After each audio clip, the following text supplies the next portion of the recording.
In digital Marathi, जनतेच्या हक्काचं व्यासपीठ। उल्हासनगर कॅम्प नंबर 3 येथील इमलीपाडा परिसरात पहाटेच्या सुमारास राहुल जयस्वाल नावाच्या 25 वर्षीय तरुणाची निर्घुण हत्या करण्यात आली। 7 जणांनी मिळून ही हत्या केल्याचे पोलीस तपासात निष्पन्न झाले आहे। यात एका तडीपार आरोपीचा समावेश असल्याची माहिती सूत्रांनी दिली आहे। या प्रकरणी पोलिसांनी आतापर्यंत 3 जणांना ताब्यात घेतले आहे। मयत राहुल जयस्वाल याचे त्या परिसरात राहणाऱ्या बाबू ढाकणे आणि त्याच्या साथीदारांसोबत अनेक वर्षांपासून वाद सुरू होते। या वादातून बाबू ढाकणे याने काही वर्षांपूर्वी राहुल याची दुचाकी देखील जाळली होती। या प्रकरणात पोलिसांनी बाबूला अटक केली होती, त्यामुळे दोघांतील संघर्ष आणखीच वाढला होता। दरम्यान आज पहाटेच्या सुमारास बाबू ढाकणे याच्यासह बसंत ढाकणे, प्रणय शेट्टी, करण ढाकणे, संतोष साळवे, प्रफुल्ल कुमावत, रॉबिन करोतिया यांनी राहुलच्या घरावर दगडफेक केली। याबाबत मध्यवर्ती पोलीस ठाण्यात तक्रार दाखल करण्यासाठी जात असताना आरोपी राहुल याला गाठून बेदम मारहाण केली। तसेच त्याच्या डोळ्यात मिरची स्प्रे आणि डोक्यात लादी घालून त्याची निर्घुण हत्या केली। या घटनेने संपूर्ण उल्हासनगर शहरात एकच खळबळ उडाली आहे।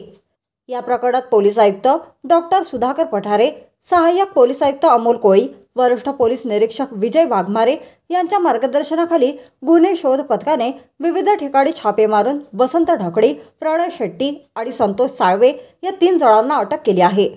तसेच या प्रकरणातील फरार आरोपी रॉबिन करोतिया याला उल्हासनगर शहरातून तडीपार करण्यात आले होते।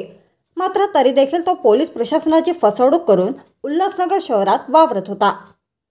दरम्यान जुन्या वादातून माझ्या मुलाची हत्या करण्यात आली असून जोपर्यंत सर्व आरोपींना अटक करण्यात येत नाही तोपर्यंत राहुलचा मृतदेह ताब्यात घेणार नाही, अशी प्रतिक्रिया मयत राहुल जयस्वाल याच्या आईने पत्रकारांशी बोलताना दिली आहे। उन लोगों की हमारी बेटे से पुरानी दुश्मनी थी।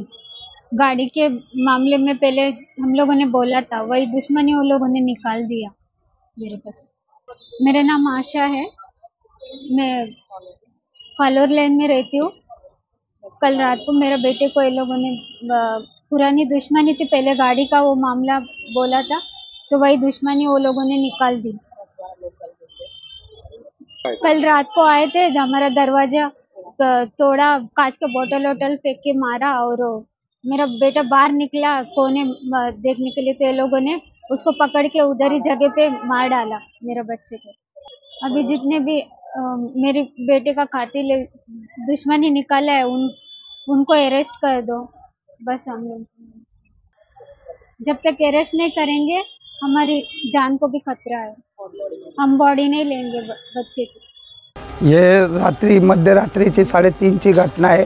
माझे कजन भाऊ बाबू जयस्वाल राहुल जयस्वाल याचा निगूढपणे कृत्य खून केलेला आहे। हे जे मारणारे आहे ते ह्या वस्तीत ते हिस्ट्री शीटर आहे, MPD वगैरे काढलेली आहे।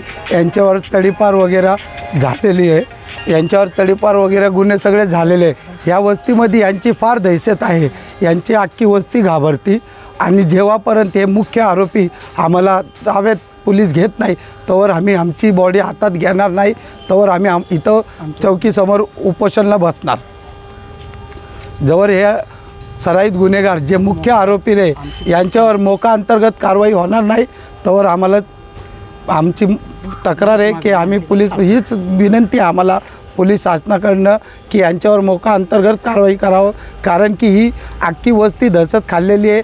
यांच्या पुढं कोण जात नाही, घाबरतात आणि हे सराईत गुन्हेगार आहे। यांच्यावर आतापर्यंत 20-22 गुन्हे, प्रत्येका जणावर 18-20 गुन्हे आहे।